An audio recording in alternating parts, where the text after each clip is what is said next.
Our next guest is Jana G. Pruden, an award-winning Globe and Mail journalist. She recently did a story about a Regina police officer in Saskatchewan who has been accused of using the Regina Police database to text and converse with numerous vulnerable women and pursue intimate relationships with those women, some of them Indigenous.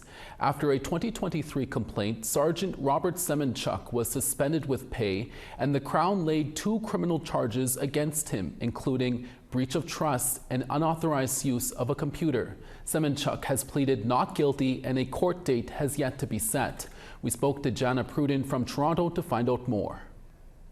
Jana Pruden, thank you so much for speaking with us. Your latest story you did in the Globe and Mail is about a former officer with the Regina Police Service. Can you tell us what you found through your investigation about this officer? Yeah, this officer, Robert or Bob Semenchuk, is currently accused of breach of trust. And those charges relate to at least 24 women, although a source has told me that it's 30 women, who he's accused of, in some cases, I guess, finding them through computer systems after they had interactions with the Regina Police Service, say for domestic violence, or one when the police were called because she was suicidal.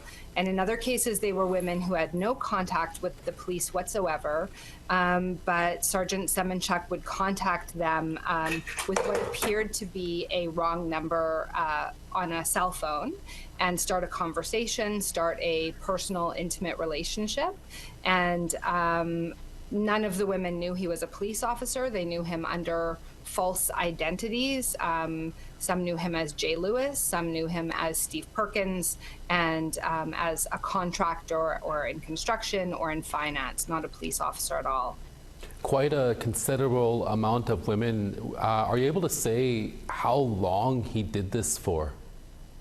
Yeah, so the breach of trust and misuse of a computer database charges before the courts, the longest back allegation dates back to 2011, and they go essentially to the time that his phone was seized after a woman came forward to professional standards and made a complaint against him, and that's in the spring of 2023. That's the woman Kay. Jana, you mentioned in your story some of the victims were Indigenous. What has been the general reaction from them regarding all of this? Yeah, the first woman who came forward, and she's an extremely courageous woman, I think, to take on the police. And, you know, being an Indigenous woman in Regina, she never would have dated a police officer. So obviously has been a traditionally pretty difficult relationship and distrustful relationship. So she never would have gotten involved with a police officer. She came forward because she knew that this was wrong. And it was really her investigation. She started to get a little bit suspicious. They had a relationship on and off for 5 years. And she started to get suspicious. She put his picture into a very advanced reverse image search, was able to identify him, and then since then they've identified at least 23 other women, and we believe more. So the reaction has been very powerful, and I think very, very important. You know, I've heard from a former police officer from the Regina Police Service who has hinted that, you know, this is a much bigger problem. Many of us may consider that it's even goes beyond this man and this woman.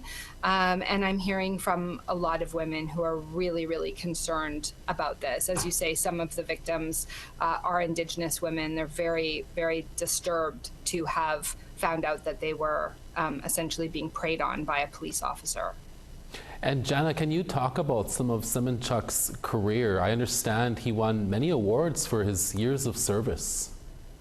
Yeah, you know, we don't know too much about his career. The police haven't told us much, except that he was involved in undercover operations, investigative units that used plain clothes. He did win the Governor General's medal for meritorious service. And, that's one of the things when Kay, this main woman who came forward, the first woman who came forward, that's one of the things she said to me is like, who was I? I'm this Indigenous woman in Regina, and here he is. He's this award-winning police sergeant. And that was part of, I think, what makes it the power imbalance so large and made it so intimidating to go up against him. We have about 30 seconds left, Jana. Finally, what's next for Semenchuk, and is he in custody, and does he have a future trial date set? He's not in custody. He was not even in custody for a full day. He was released on bail. He resigned from the police service the day before his first court appearance. He actually has a court appearance tomorrow on Wednesday, and no trial date has been set so far. Jana Pruden, we'll have to leave it there. Thank you for your exceptional work on this story, and thank you for speaking with us today. Thank you so much, Pruden.